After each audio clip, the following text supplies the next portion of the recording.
chaos at Britain's airport. Major terrorist plot to blow up aircraft. Would be carried onto aircraft in hand luggage. It's understood. An attack is expected imminently. In August 2006, 6 young Muslim men were arrested in London on charges of planning to blow up aircraft flying to America.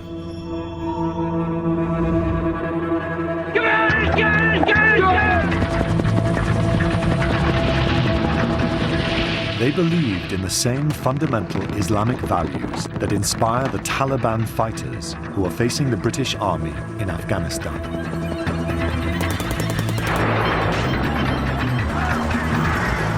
The same values that inspired the rebels who fought against British rule in India 150 years ago.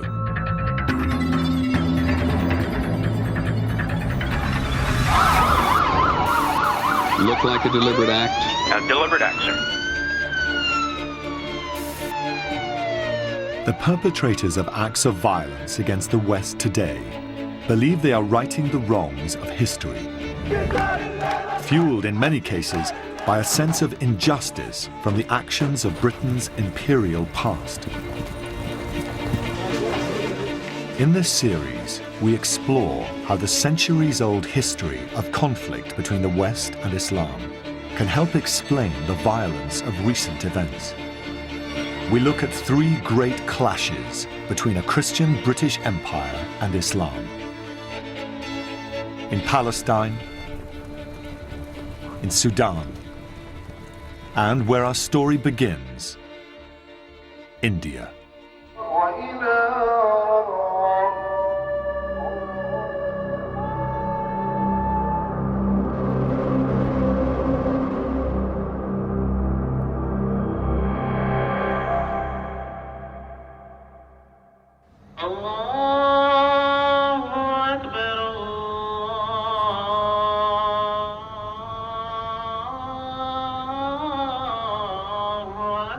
In 1700, there was a faith on which the sun almost never set.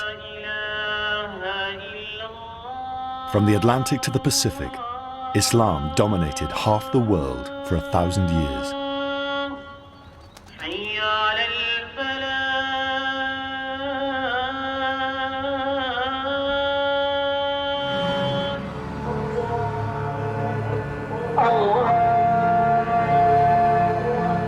Inside this world was the Dar-ul-Islam, the House of Peace, where submission to Allah was unchallenged and Islamic law prevailed. Here, Muslim success seemed God-given, providential.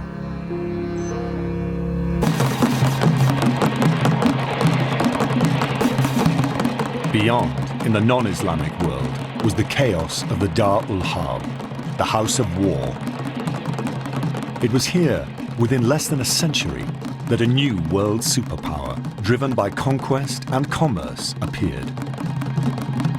This power also believed that its standing as a global ruler was divinely ordained. As the Christian British acquired the greatest empire the world had ever seen, spanning 64 countries across 5 continents, Islam retreated. Nowhere was this more true than in Britain's most important imperial possession by far, India.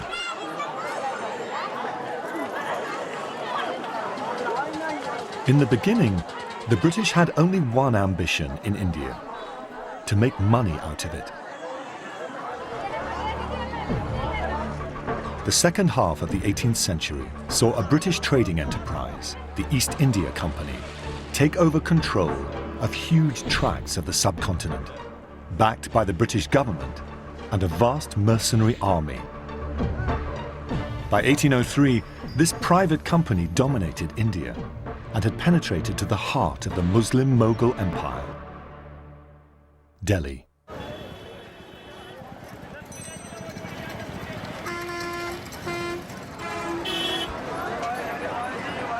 Here, the British found a culture very different from their own.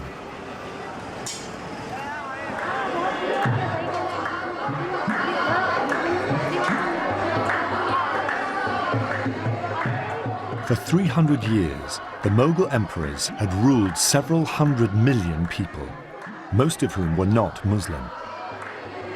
The Islam of the Mughals, Sufism, was so inclusive with its colourful rituals and shrines that it attracted people from all religions.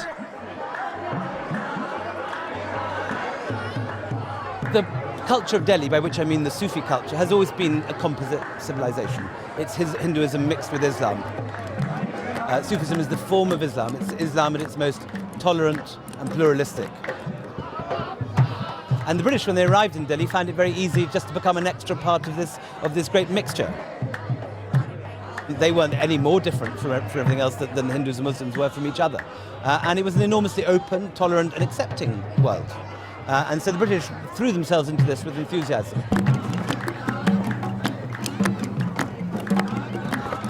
In 18th century India, it was almost as common for the British to take on the customs of Indians as the reverse. These pictures symbolize one of the happier moments of Islamic-Christian relations. Englishmen living like Indians. The British representative to the Mughal court, Sir David Ochterlony, personified this Orientalism. Here he's dressed not in empire-building shorts and solar topi, but in full Mughal dress.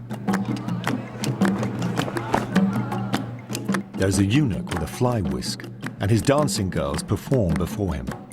All very appropriate for a man who famously had 13 Indian wives, each with her own elephant. Any challenge to Indian culture was seen by the East India Company as bad for business. That is why the sovereignty of the Mughal emperors was respected, and why the company stopped Christian missionaries preaching in India. This was a time when the idea of different worlds clashing would not have made sense to anyone. Least of all to the man who built this church in Delhi, Colonel James Skinner. Skinner, who founded one of India's premier cavalry regiments, was the son of a Scot father and an Indian mother. He represented the old union of British and Indian cultures. He was a devoted Anglican, but respected all religions. Then, in 1852, 10 years after Skinner's death, a new vicar took over at St. James's. John Midgley Jennings represented a new wave of evangelism. St. James' Church has become the centre of an incredibly aggressive Delhi mission, headed by the Reverend John Midgley Jennings. Jennings believes that the Mughals are the princes of darkness. By the 1850s, a resurgence of austere Christianity had inspired a religious crusade to eradicate the wayward beliefs of Britain's imperial subjects. Thousands of petitioners had successfully demanded that the British government overturn the East India Company's ban on missionaries in India. As Jennings wrote, "A strong attack must be made somewhere. The roots of ancient religions have here, as in all old places, struck deep. And men must be able to fathom deep in order to uproot them."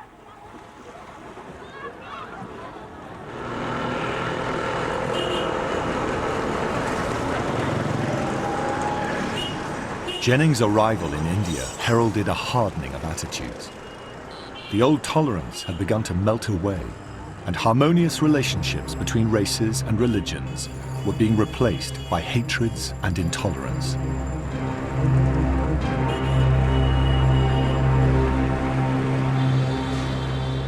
One is very struck by the speed with which the British moved in the late 18th century from being impressed by India, interested in India, wishing to study India, empathizing with India, cohabiting with Indian women, taking an interest in Indian philosophy and literature, to this sort of naked, high Victorian racism. As has happened in our own time, hyperpowers tend to move very quickly from self-confidence to extreme brash arrogance. At the same time as coming to view their subjects as less than human, the British embarked on a massive project of social engineering. From non-interference, it is to interference. The whole idea is Indians are barbaric. This is an obscurantist society full of superstition and full of peculiar and bizarre customs and rituals which have nothing to do with the civilized world. And it is the mission of the British Empire in India to make Indians civilized. For the empire's social reformers, this would mean British education, British values, and most importantly, British religion.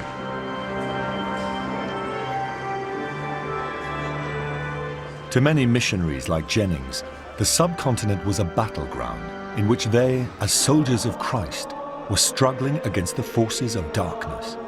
Every convert to Christianity was a victory.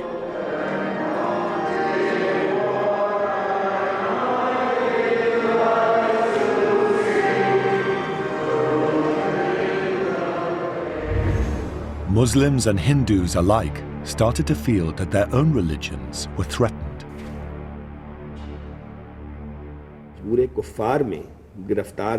And so they're talking about Christianity and Christians rather than British and the Sarkar. Yes, I think so.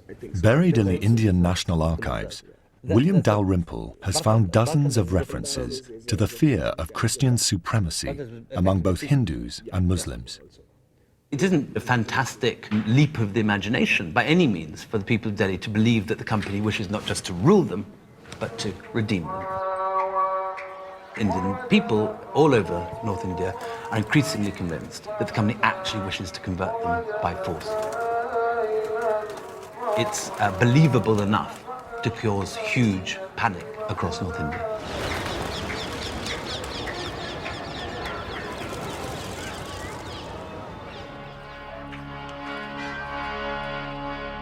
The cultural vulnerability that Muslims in particular felt was to open their eyes to a new form of Islam, one that would confront British evangelism head-on.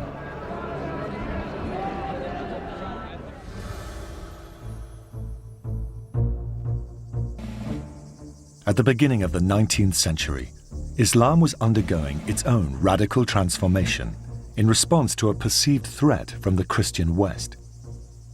In the deserts of Arabia, the demands for change were led by the militant Islamist Muhammad ibn Abd al-Wahhab.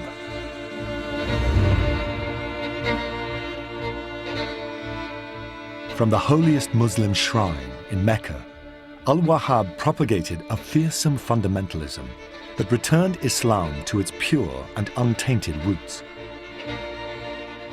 All traces of Western influence should be expunged at the point of a sword. Eventually, the message of Wahhabism reached India.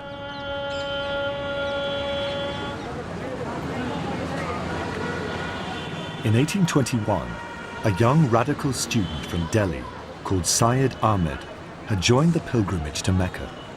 He, like many other Indian Muslims, found the Wahhabi teachings irresistible. When Syed Ahmed goes to Mecca, he comes under the influence of a teaching of an earlier reformer, basically saying, if you don't convert to my way of thinking, you are un-Islamic, and I have a duty, an absolute duty, to offer you one chance to convert, or I kill you. So he comes back to India, and his first duty, he says, I must return India to its rightful path, which is Islam. Now, at that time, the rulers of India are the British, therefore he makes war against the British. Syed Ahmed's message was simple. These shameful rituals would have to go.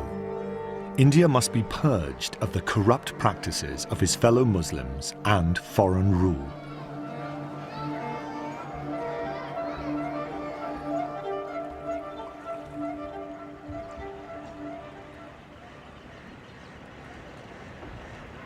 Syed Ahmed and his fellow Wahhabi radicals found a base here in Patna on the river Ganges. It was the center of the East India Company's most profitable venture, the opium trade.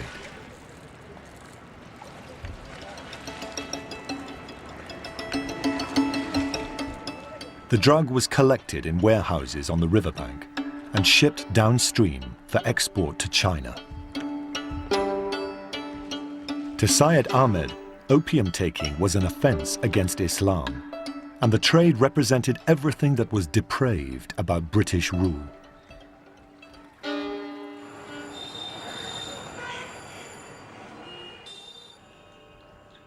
Professor Imtiaz Ahmed is director of Patna's public library. His ancestors were allies of Syed Ahmed's at the heart of the radical Muslim movement. He found his most ardent followers in a family from the city of Patna, which is known as the Sadiqpur family. We belong to that family. The Holy Gospel is written according to... So their first objective was to remove the British from India so that Islamic government or Islamic society could emerge. This is the place in Patna where the radicals set up their headquarters, now the town's roadworks department. It was from here that Syed Ahmed began to organize his struggle, his jihad, to rid India of Christianity. During the last few years, fate has been so kind to the accursed Christians. My heart is filled with shame at this religious degradation, and my head contains but one thought: how to organize jihad.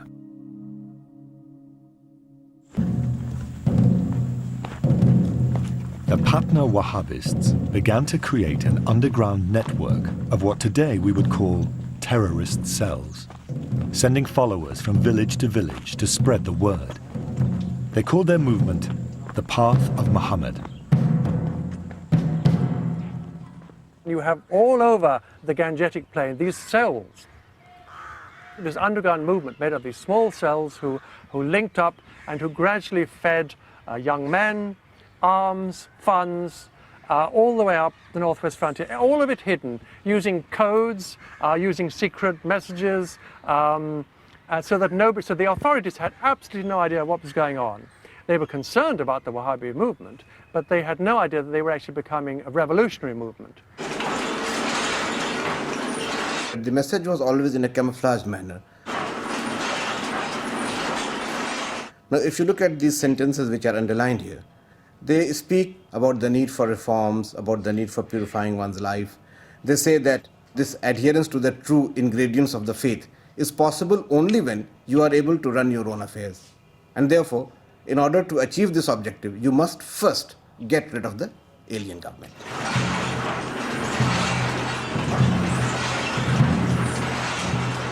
But according to Islamic teaching, for this jihad against the British to be legitimate, it had to be declared in a place where Islamic rule was already constituted.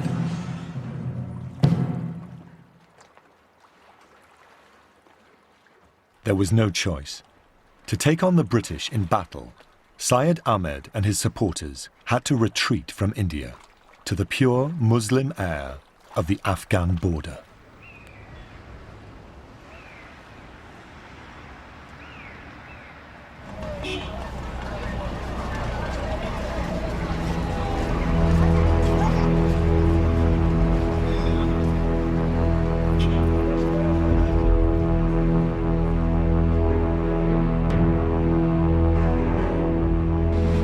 Syed Ahmed gathers his followers together, he goes to Peshawar, and that's where he begins his campaign to re-establish Islam. And he finds a place in the hills which becomes known as the camp of the Mujahideen, the camp of the holy warriors. And amazingly, that camp survived up in the hills for over 150 years.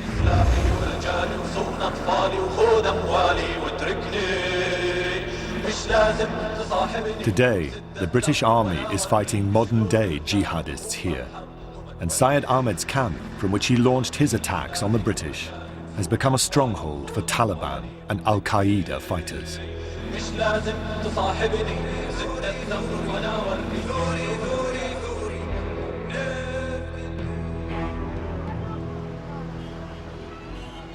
When Syed Ahmed was killed in 1831, the British must have thought their troubles with the jihadists were over. So 16 years later, when British officers captured some troublesome cross-border raiders, they were amazed to find that these people were not local Afghans or Pashtun tribesmen.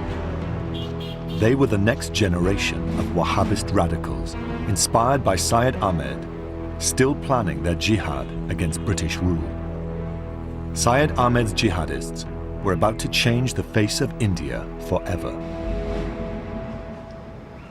So we welcome all of you this morning in this house of God for prayer, worship, and fellowship. By 1850, both sides of the fundamentalist divide, British evangelists and Islamic fundamentalists, were entrenched in India. Two faiths at the height of their intolerance. Intermarriage had all but disappeared, to be replaced by racial separation. In half a century, a vibrantly multicultural world had splintered into its component parts.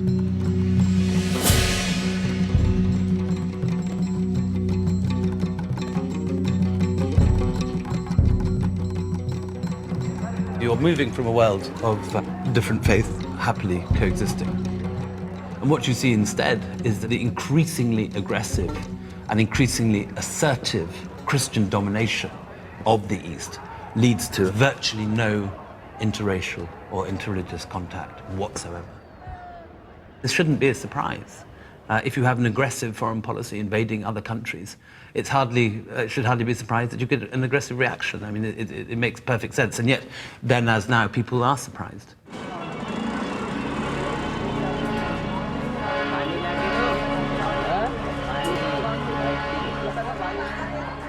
This racial apartheid generated a revolutionary fervor. Flyers and posters appeared all over northern India, urging people to rise up to protect their culture and faith. Chapatis were passed from village to village as a secret symbol of unity against the British. And it's interesting, the British are never referred to as the British or the English, Angrez. The word Angrez is never used, the word Gora, white, is never used, the word Farangi, foreigner, is never used. Instead, they speak almost exclusively of the Nazrani, the Christians, and the Kafirs, the infidels. In 1857, this clash of fundamentalisms came to a head. This would be no border squabble. It would be something much bigger, a vast and bloody revolt in which a great empire in decline would confront a great empire on the make. A battle in which Christianity and Islam would go head to head.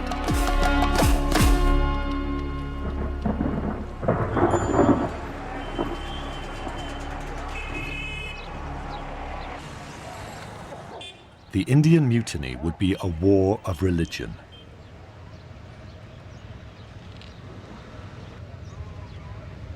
The British were able to rule India because of their army, the largest collection of mercenary soldiers in the world.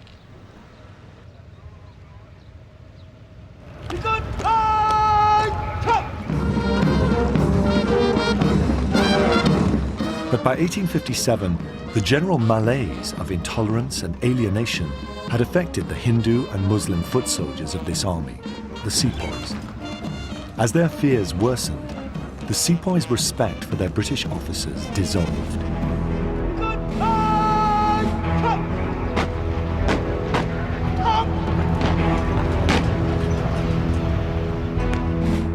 On Sunday, the 10th of May, after months of tension, Britain's worst fears were realized.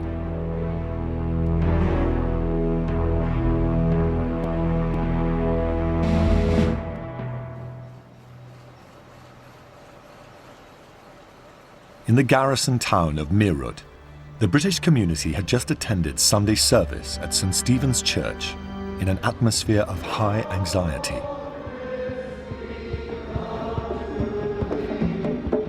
The day before, on this parade ground, sentences had been handed down to a group of rebel soldiers. In an act of extraordinary insensitivity, the British had ordered the sepoys to use new cartridges that were rumored to contain pig and cow fat, promising instant defilement for Muslims and Hindus alike.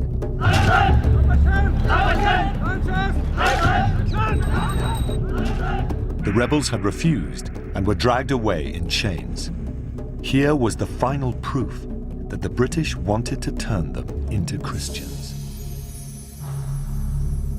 Taking a sepoy's uniform away and then putting shackles on him is probably the worst possible humiliation.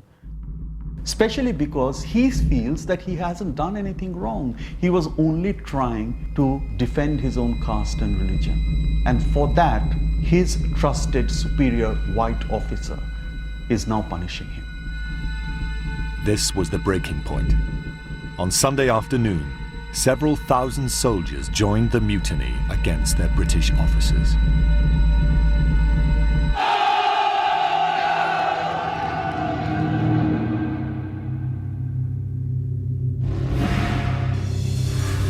When the mutinies break out, what the soldiers are shouting is "Deen, Deen," which means faith, faith or religion.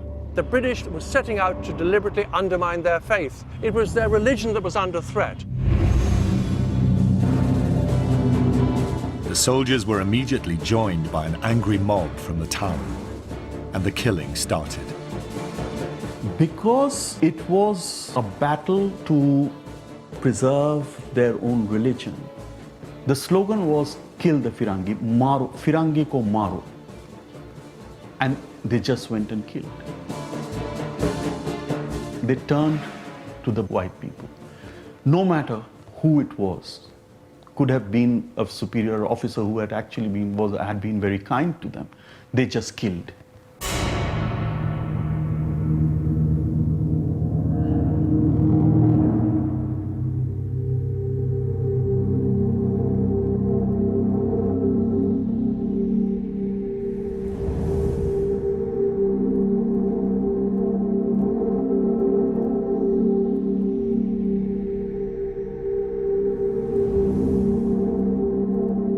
By the end of the evening, 41 European Christians were dead, including 8 women and as many children.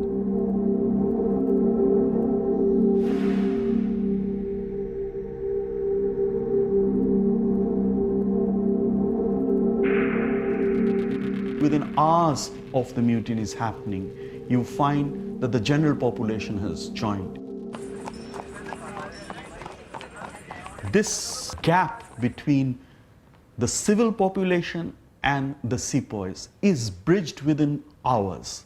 And what begins as a mutiny becomes a general uprising very, very fast. Because the sepoys are actually drawn from the common people. So the grievances are the same.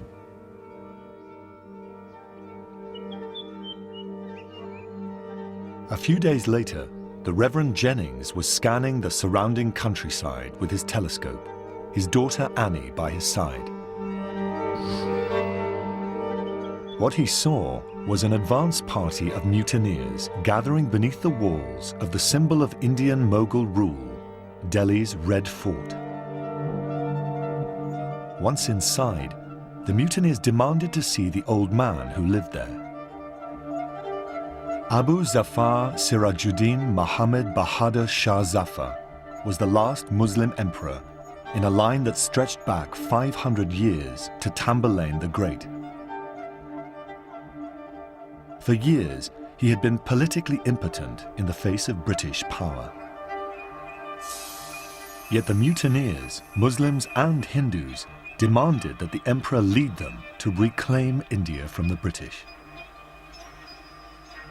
Zafar was the ideal monarch to rule Delhi at the period before the uprising. He had no political power, but was in a fantastic position to spark off a major cultural renaissance by virtue of the fact he was himself a major poet, a very profound writer on Sufism, a calligrapher. In fact, aged 82, he could not have been more magnificently unsuited to lead a rebellion against the greatest military power the world had ever known. Although the great majority of the sepoy mutineers were Hindus, many of the insurgents described themselves as mujahideen or jihadis, and a hardcore were Muslim Wahhabist radicals. Their part in the events that followed was to be crucial. They are saying we have a common enemy, we will join you. So it is a common focus of resistance, which the jihadis in Delhi are spearheading. Overnight, the great Mughal capital was turned into a battleground. The religious nature of the uprising was immediately apparent.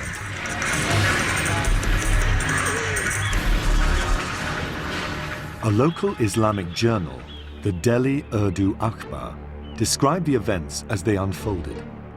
It was in no doubt that the sepoys were guided by the hand of an angry god. God has given the Christians such a body blow that within a short time this carnage has utterly destroyed them. For he has powers over everything and has overwhelmed all their schemes and ploys.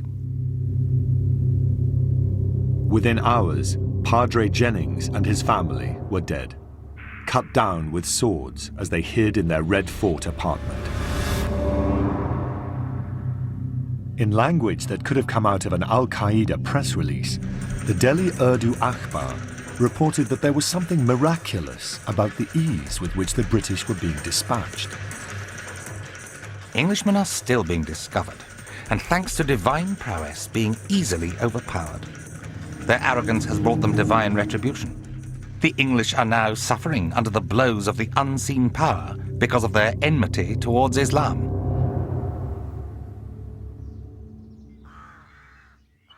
Despite reluctantly accepting his leadership of the revolt, the emperor had managed to protect some European prisoners in his private prayer hall in the Red Fort. 5 days after they arrived in Delhi, the Muslim rebels came for the prisoners, and despite the emperor's protestations, bound them and took them to a pipal tree in front of the palace drum house. As an eyewitness remembered, they made the prisoners sit down, and one of them fired his carbine at them. After this, 2 of the king's personal armed retainers killed all the Europeans, men, women and children, with their swords. There were about 200 Mussulmans uttering the coarsest abuse at the prisoners. After the slaughter, the bodies were taken on 2 carts and thrown into the river.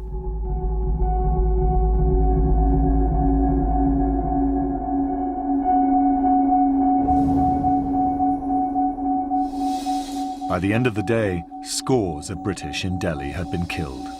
The rest had fled.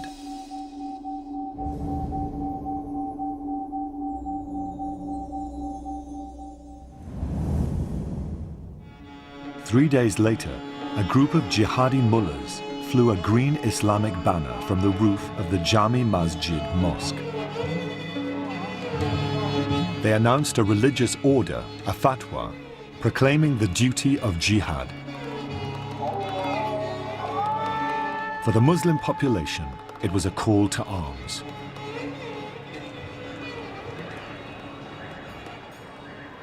In the months that follow, you have large numbers of civilian Muslims taking up arms and fighting for their faith. And often these guys are completely untrained in the arts of war. This was now no longer a simple military mutiny. It had become a revolt against the whole of the East India Company's rule and Britain's imperial project.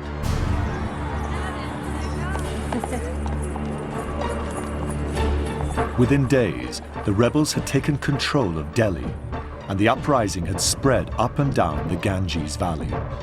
Any British in the way, men, women, and children, were ruthlessly dispatched. Muslims in the countryside rallied behind their emperor in their thousands.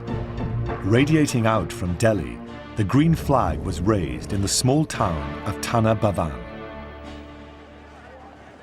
The rebels declared the whole area Dar-ul-Islam, an Islamic state, and the British were no longer welcome.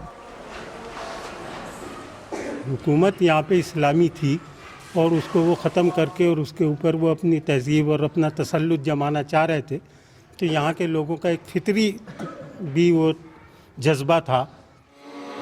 From Tana Bhavan, the rebels attacked the neighboring town of Shamli.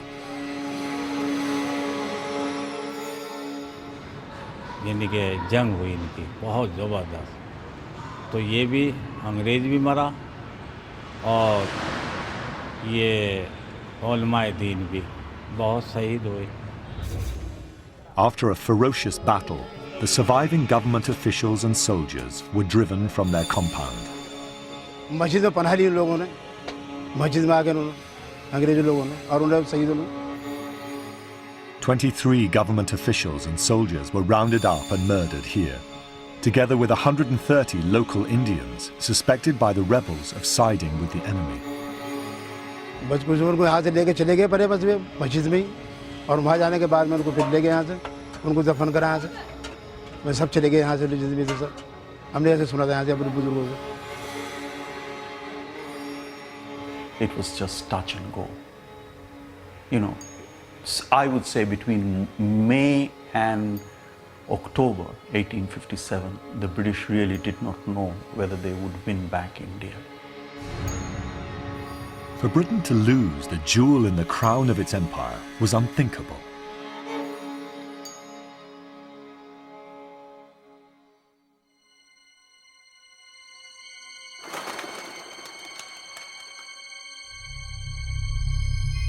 Desperately rallying their forces in the north of India, by June, the British marched on Delhi, the epicenter of the revolt. Win back Delhi, eliminate the emperor, and British rule in India would be restored. In command of the British troops was an Ulster Protestant with a burning hatred of the mutineers. A man who, through the sheer force of his will, would turn the conflict around. Well, this rather splendid slab of marble was taken from the Emperor's palace, and it covers the mortal remains of my great-uncle, John Nicholson, or Nicholsane, who was perhaps the single most important man on the British side. He is the man who really galvanized the assault on Delhi, and his arrival turns the tide. He was, in many respects, an awful man, a psychopath, you might almost say, and probably single-handedly killed more Indians in that campaign than any other person. There's an account of him riding up in his stirrups and actually slashing down with his saber and splitting a sepoy in half. Nicholson demanded that the British government pass a bill for the flaying alive, impalement, or burning of the murderers of the British women and children of Delhi. If I had them in my power today, I would inflict the most excruciating tortures I could think of with a perfectly easy conscience.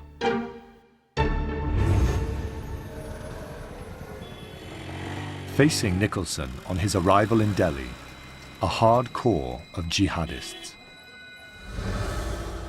This was their headquarters, the Fateh Puri Mosque in the heart of Old Delhi. After many Hindu sepoys had melted away, hungry and dispirited, the proportion of Muslim jihadis in Delhi grew to be half the total rebel force.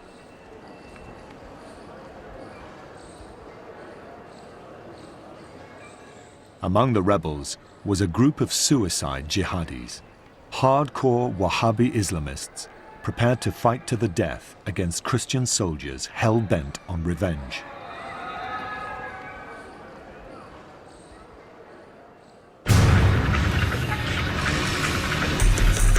On the 14th of September 1857, the British assaulted the city through the Kashmir Gate. It was to be a bloody last stand by the rebels. The British believed that once they got within the walls of Delhi, once they breached the walls, that the opposition would simply run away and they'd win. What they found, to their horror, was that those who remained to the bitter end were clearly prepared to die for their cause and were in no sense willing to give an inch. It looks for 4 or 5 days as if it's the British rather than the rebels who are going to break. In the end, it was Delhi's Indian population that was on the receiving end of the most brutal revenge killings.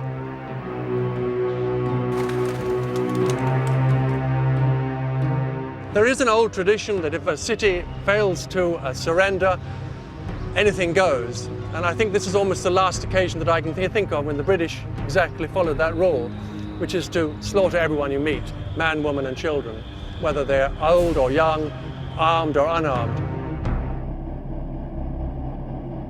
As Nicholson's forces pushed through the city towards the Red Fort, killing as they went, the rebels and their leaders were wiped out. William Hodson, the British head of intelligence, captured 3 of the Emperor's sons as they escaped the city on a cart. He ordered them to strip naked and then personally shot them dead at point-blank range. Most of the Emperor's other sons were tried and hanged.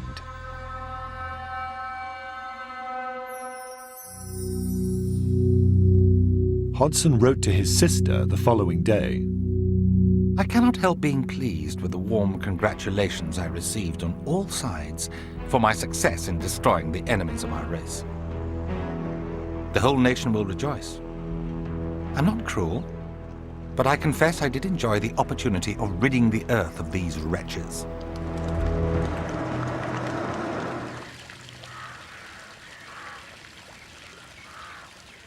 The Emperor himself retreated to the tomb of his ancestor, the second Mughal Emperor Humayun, a vast mortuary edifice 5 miles south of the city, from where he was led through protesting crowds into captivity.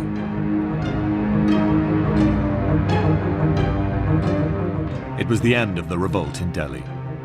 But with much of northern India still in rebel hands, for the British, this was only the beginning of a long period of soul-searching and bloody revenge.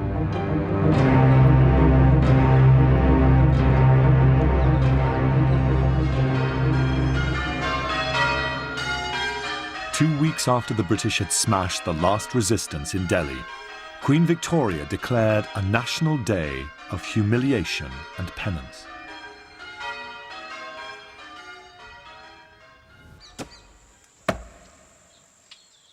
The murder of hundreds of women and children by the rebels, more than 200 in Cawnpore alone, incensed the British. This wholesale murder of innocents confirmed to the Victorians that India had rejected the benefits of Western assimilation. That this was no less than a struggle between morality and savagery. There was a deep sense of outrage because it wasn't just one massacre. These are massacres going on throughout Upper India. It wasn't just the men, as had previously happened, it was the women and children. And I think also on the evangelical side, a deep sense of shock that in Britain's Christian mission to civilize and transform India into a Christian nation had been challenged. I think it was almost going against God's will. In churches across Britain, sermons demanded what amounted to a call for a holy war against the perpetrators of these unholy crimes. It would take 18 months for the British to re-establish their control of India, with a savagery that has never been forgotten.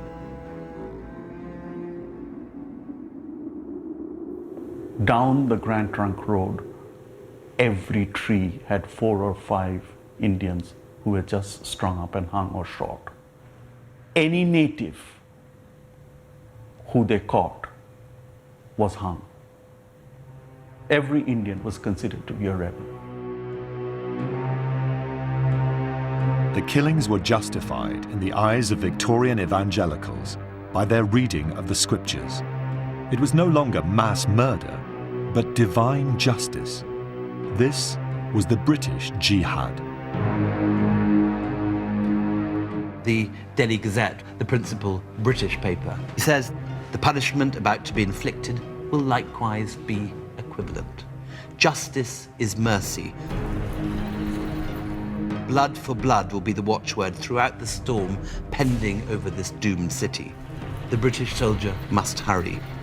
The avenging angel uses you in the massacre that awaits your advance in Delhi. In other words, the British believed that God was using them as the instrument of divine retribution, which is a very, very frightening idea. British officers wanted to make an example. Look, if you turn against us, this is what we are going to do. And just as rebel violence in the early months of the rebellion had been indiscriminate, the counter-insurgency violence of the British was also indiscriminate. In one way, the violence of the British retribution was focused. Despite the fact that the mutiny had taken place initially among the sepoys, 85% of whom were Hindu, the British recognized the uprising as mainly a Muslim plot. And in Delhi, they took revenge by hanging Muslims in their thousands. Thousands of Muslims, especially religious leaders, were hanged on the trees just for creating some fear and some terror. Thousands of dead bodies hanging. It's overwhelmingly the Muslim upper class who are hunted down and hung en masse. In one Delhi neighborhood alone, Kucha Chalan, some 1,400 citizens were cut down by the British Army. Among the dead were the intellectual elite of the Mughal Empire. As a young official in the emperor's household wrote, there was Mayan Amir Panjakash, the great calligrapher, who had no one comparable to him on this earth. Then there was one of our greatest poets, Imam Baksh Sabai. We will never see their like again. Meanwhile, many of their women were so disturbed by what they saw that they left their homes with their children and jumped into the wells. My pen refuses to describe this further. The British had no such reticence. One officer wrote of the rebels, they were not human beings, but fiends, or at best, wild beasts, deserving only the death of dogs.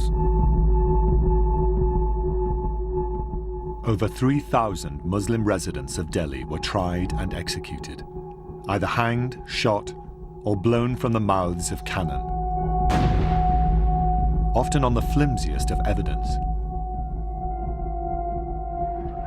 As if killing its inhabitants was not enough, the British then set about wiping Delhi and its Islamic heritage off the map.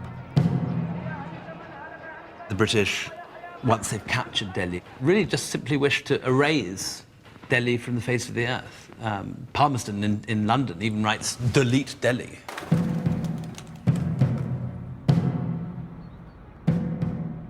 Chichester, who was a British officer, a good Catholic boy, here he is writing about what he wants to be done in Delhi.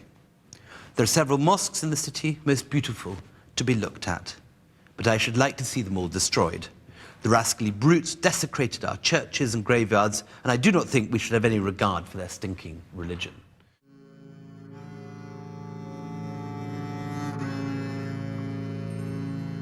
Not far outside Delhi, situated next to the domes of one of the oldest Sufi shrines in India, lies Zafar Mahal, the wrecked and ruined summer palace of the last Muslim emperor of India, Bahadur Shah Zafar. With the end of Bahadur Shah Zafar, with the apocalyptic British retribution, the hanging of as many members of the court as they could find, this whole world was utterly destroyed and rooted out. Just down there, in front of the wonderful white domes of the Mutiny Masjid, the Pearl Mosque, is an empty grave, and that was the grave that Bahadur Shah Zafar wished to be buried in. The emperor never got his wish. At 4 a.m. on the 7th of October, 1858, 332 years after the Mughals conquered Delhi, Bahadur Shah Zafar left the city on a bullock cart. His destination was Burma, to which the British banished the old man at the age of 83.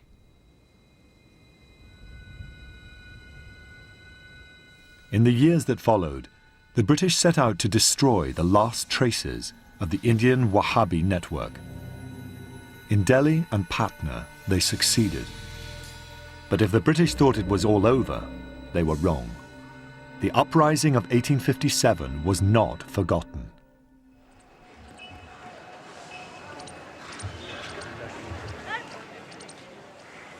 In 1866, two jihadi rebels who had escaped the British purges after the mutiny founded a religious school or madrasa here in Deoband near Delhi.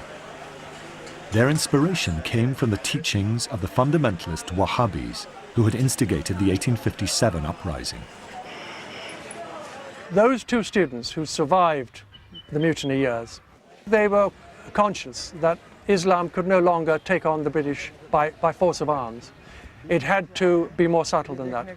So they essentially tried to embark on a revitalization of Islam through ideas. Come on. We have about 3,500 students. This is the biggest class where 800 students sit under one roof before one teacher.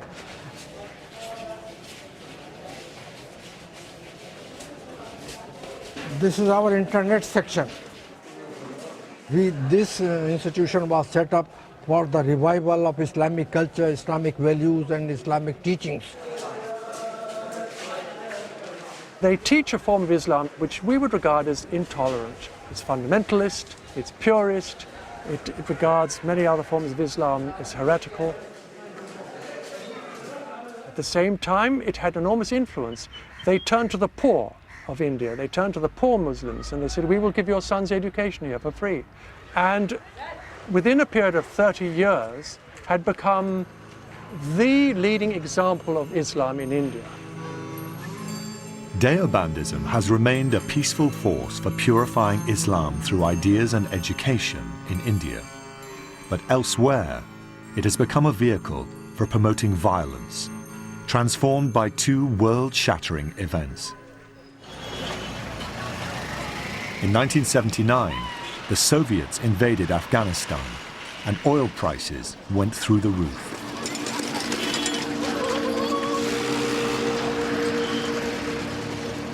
We have petrol, the price of petrol zooming up, and suddenly the Wahhabis in Arabia have huge sources of funds available. And which madrasas do they support? Naturally, those that are pro-Wahhabi. And so we have a situation now where the Deobandi and Wahhabi madrasas are dominant in the northwest frontier. Those religious political parties actually run the frontier, and the Pakistan government is powerless. This reunion of Deobandism with its Saudi Wahhabist roots set the stage for an exponential rise in the number of Deobandi madrasas. By 1985, there were more than 7,000 in Pakistan. The students are known as Seekers of Knowledge, or Taliban.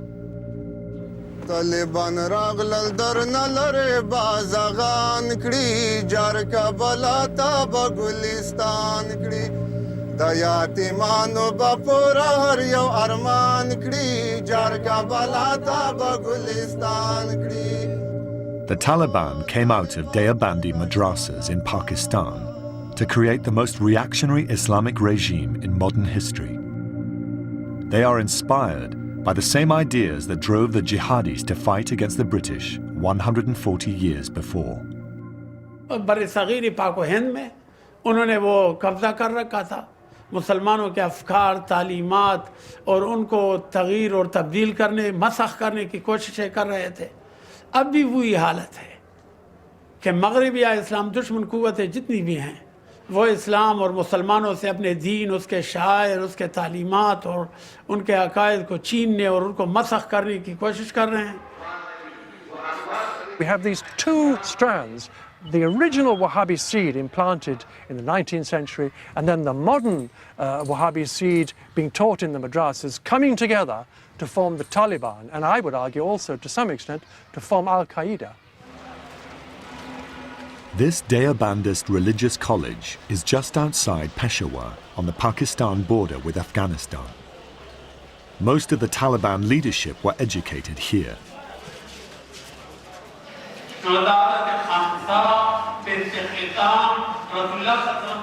It is the same place from which the Wahhabist Syed Ahmed issued his fatwa against the British in 1827. Many students from this and many other Deobandi madrasas along the frontier have fought and continue to fight against the British and American soldiers in Afghanistan.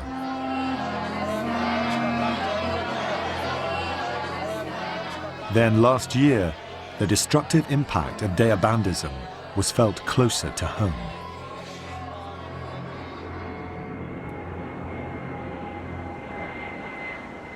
In August, 6 young Muslim men were arrested in Walthamstow, East London, on charges of planning to blow up aircraft flying to America. The local mosque they attended is a Deobandi mosque, preaching the same fundamental ideas that inspired Syed Ahmed 170 years ago, when he made his pilgrimage to Mecca. The same ideas the mutineers fought for in India. The same ideas that inspire a growing number of young Muslims in Britain today. When we look at Islamist extremism today, it's working within a very old tradition. In the 1820s and 1830s, Syed Ahmed saw Islam under threat in India, and he reacted by going on making jihad. And exactly what we see Osama bin Laden doing today and others doing today, which is to believe that the way forward for Islam is by taking on the West as opposed to working with the West. या जो भी जिस वक्त भी हो और मुसलमानों के अकायद, उनके शायर, उनके तहज़ीब व तमद्दुन को तब्दील करने की कोशिशें करेंगे, उसके बका के लिए जब मुसलमान उठेंगे इस्लाम के बका, इस्लाम के तहज़ीब तमद्दुन के लिए, तो वो जिहाद कहलाएगा, ख्वाह आज हो या 170 साल पहले हो या 1000 साल पहले हो या आइंदा ज़माने में हो.